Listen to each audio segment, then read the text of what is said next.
Hi friends, welcome back to Shreenidhi Kitchen. Shreenidhi Kitchen subscribe பண்ணாதவங்க கண்டிப்பாக subscribe பண்ணுங்கள், மறக்காமல் பெல் ஐக்கானை கிளிக் பண்ணுங்கள். ஓகேவா? நீ நம்ம வந்து பார்க்குறது பூரி ப்ளஸ் அதுக்கு ஒரு கிழங்கு குருமா. அதுக்கு என்ன வேணும்னா 2 வெங்காயம் கட் பண்ணி வச்சுருக்கேன், ஒரு தக்காளி, கருவேப்பிலை, மல்லி இலை, புதினா, ரம்ப இலை, இஞ்சி பூண்டு, அப்புறமா உருளைக்கிழங்கு அவிச்சு மேஷ் பண்ணி வச்சுருக்கேன், பட்டாணியை வேக வச்சுருக்கேன். பேனில் எண்ணெய் ஊற்றியாச்சு, பேன் காஞ்சிருச்சு, கடுகு போட்டுக்கிறேன்.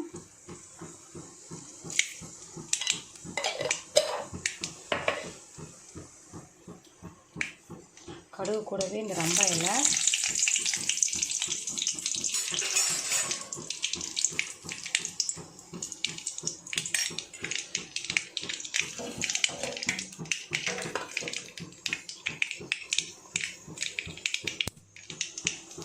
கடுகு பொட்டிடுச்சு, இஞ்சி பூண்டு,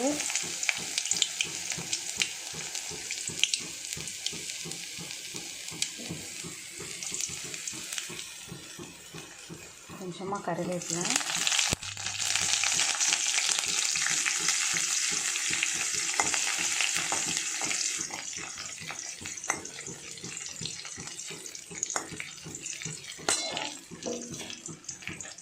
இது கூடவே நறுக்கி வச்சுருந்த வெங்காயம்,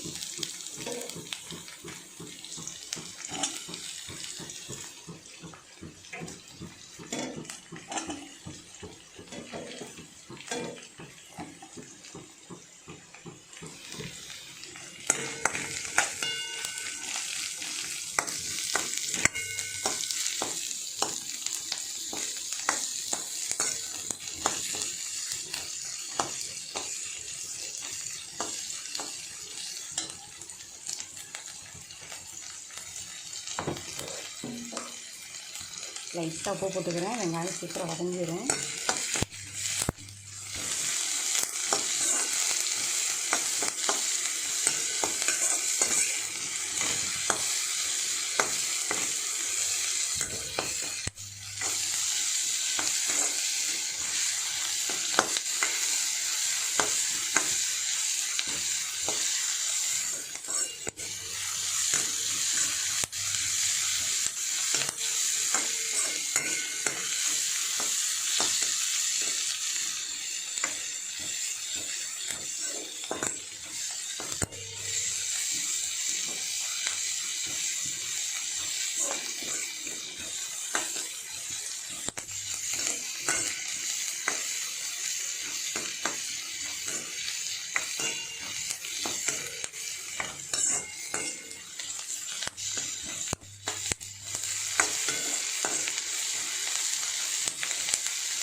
ரெண்டு நிமிஷத்தில் வெங்காயம் வதங்கிடும்.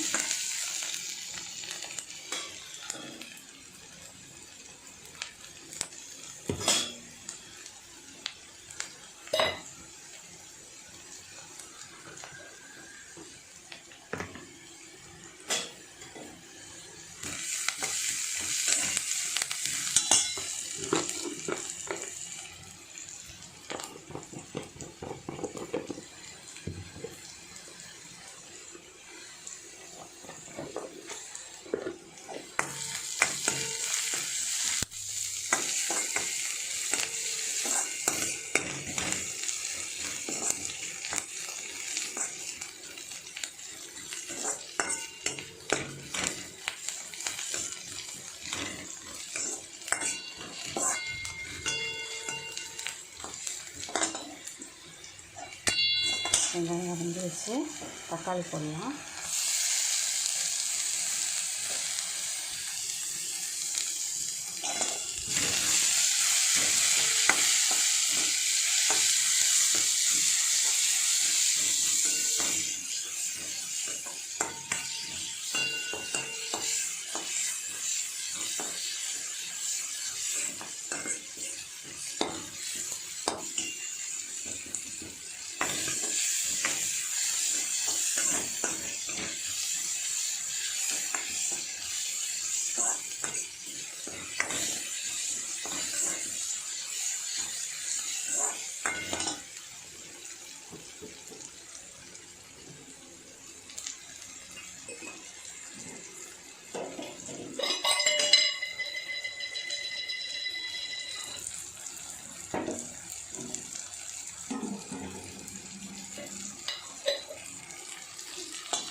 தக்காளி அரைஞ்சிருச்சு. நம்ம அவிச்சு வச்சுருந்து உள்ள போடணும்.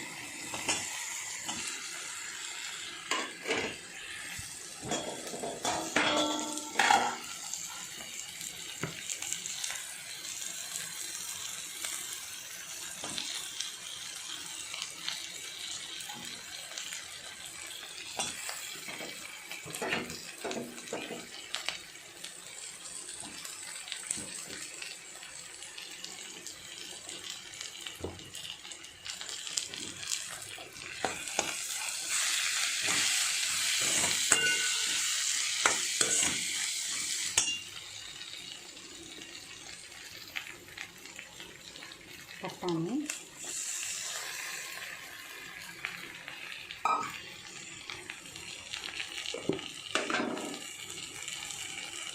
இது கூடவே கொஞ்சமாக மஞ்சள் பொடி,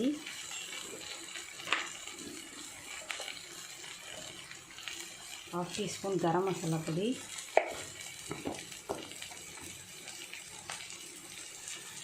½ டீஸ்பூன் வத்தல் பொடி,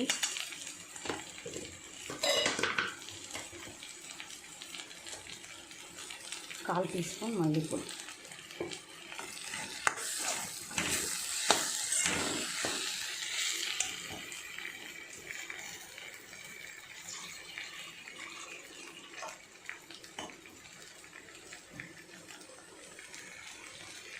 தேவையான அளவு தண்ணி ஊற்றிக்கலாம்.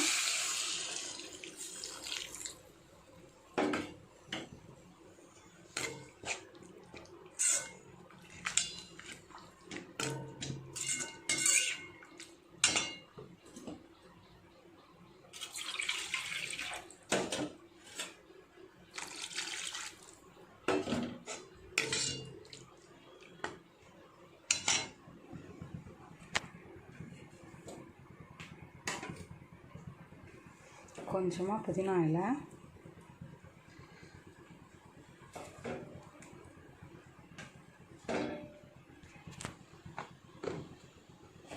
இதுக்கு தேவையான அளவு உப்பு ஆல்ரெடி பட்டாணிலேயே கொஞ்சம் உப்பு போட்டு தான் வேக வச்சுருக்கேன். அதனால் ஒரு கொதி வரட்டும். வந்ததுக்கப்புறம் நம்ம வந்து பார்த்துட்டு தேவையான அளவு உப்பு போட்டுக்கலாம். கொஞ்சம் கொதிக்கட்டும். கொதிச்சதுக்கப்புறம் எப்படி இருக்குது காணிக்கிறேன்.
தக்காளி அரைஞ்சிருச்சு. நம்ம அவிச்சு வச்சுருந்து உள்ள போடணும்.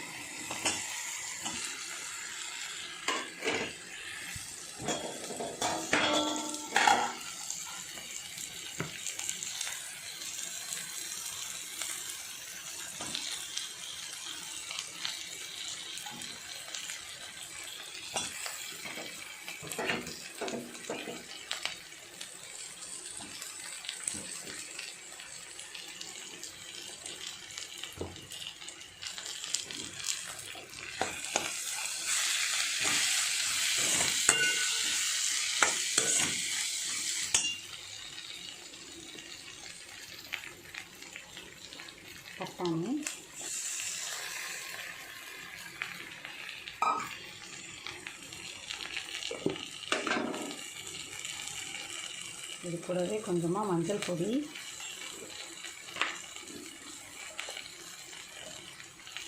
½ டீஸ்பூன் கரம் மசாலா பொடி,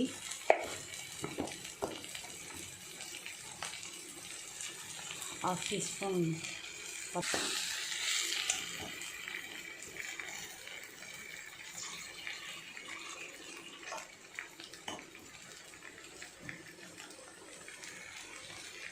தேவையான அளவு தண்ணி ஊற்றிக்கலாம்.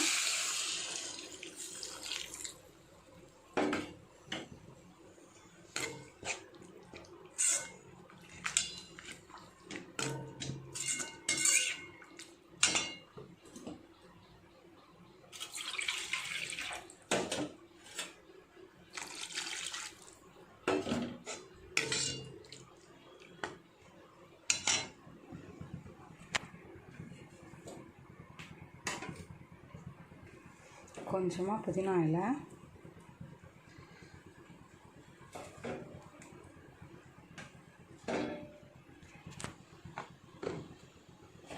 இதுக்கு தேவையான அளவு உப்பு ஆல்ரெடி பட்டாணிலேயே கொஞ்சம் உப்பு போட்டு தான் வேக வச்சுருக்கேன். அதனால் ஒரு கொதி வரட்டும். வந்ததுக்கப்புறம் நம்ம வந்து பார்த்துட்டு தேவையான அளவு உப்பு போட்டுக்கலாம். கொஞ்சம் கொதிக்கட்டும். கொதிச்சதுக்கப்புறம் எப்படி இருக்குது காணிக்கிறேன் பாருங்கள். நம்மளோட குருமா சூப்பராக கொதிச்சிட்ருக்கு. இன்னும் 2 நிமிஷத்தில் இறக்கிடலாம்.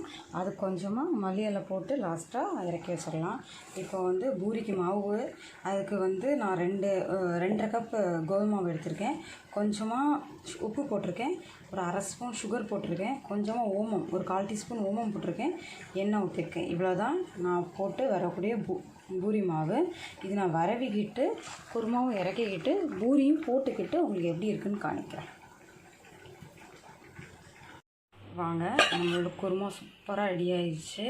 நான் இப்போ பூரி மாவை இதே மாதிரி தான் சின்ன சின்னதாக தான் நான் உருட்டி இதே மாதிரி தேய்ச்சி வச்சாச்சு.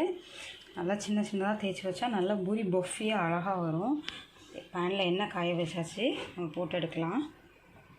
இதில் வேறு எதுவுமே போடல. கோதுமை மாவு, கொஞ்சமாக ஓமம் எதுக்கு போடுறோன்னா நம்மளுக்கு அந்த எண்ணெய் நமக்கு தெரியாமல் இருக்கிறதுக்காண்டி தான் ஓமம் போடுறோம். ஓமோட ஸ்மெல் வந்து பூரியில் அவ்வளோவா இருக்காது. நீங்கள் ட்ரை பண்ணி பாருங்கள், நல்லாயிருக்கும்.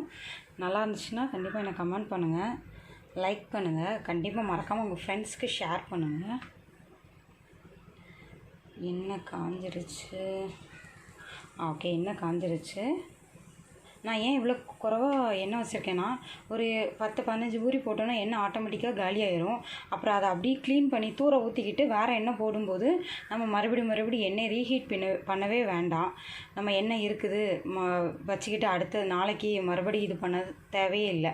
அதனால் எண்ணெய் கம்மியாக வச்சோன்னா சீக்கிரமாக எண்ணெயும் தீந்துடும். நம்ம அதை ரீஹீட் பண்ண வேண்டாம். இது எப்படி காலியான அப்புறம் அப்படியே தூர ஊற்றிக்கலாம். கொஞ்சமாக தான் இருக்கும். நம்ம தூர ஊற்றிட்டு அடுத்த பூரி பண்ணும்போது ஃப்ரெஷ்ஷாக எண்ணெய் எடுத்துக்கலாம். எண்ணெய் காஞ்சிருச்சு, பூரி போடுறேன். குட்டி குட்டியாக போடும்போது நல்லா பஃபியாக அழகாக பொங்கி வரும். பாருங்கள், நான் ரவை எதுவுமே சேர்க்கல, ஆனால் நல்லா பொங்கி வரும். அதுக்காக தான் அப்படி சின்னதாக நான் தேய்க்கிறது. ஃபஸ்ட்டு பூரி எவ்வளோ அழகாக பொங்கி வந்திருக்கு பாருங்கள். இந்த மாதிரி நான் ரவை சின்னதாக தேய்ச்சா போதும், ரவை சேர்க்கணும் அப்படின்லாம் இல்லை. நீங்கள் சாப்பிட்றது வரைக்கும் கண்டிப்பாக அது அப்படியே பஃப்னே இருக்கும். அடுத்தது போடுறேன்.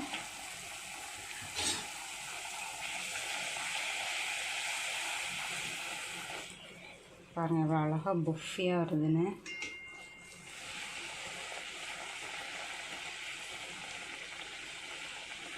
மீடியம் ஹீட்டில் வச்சாலே போதும்.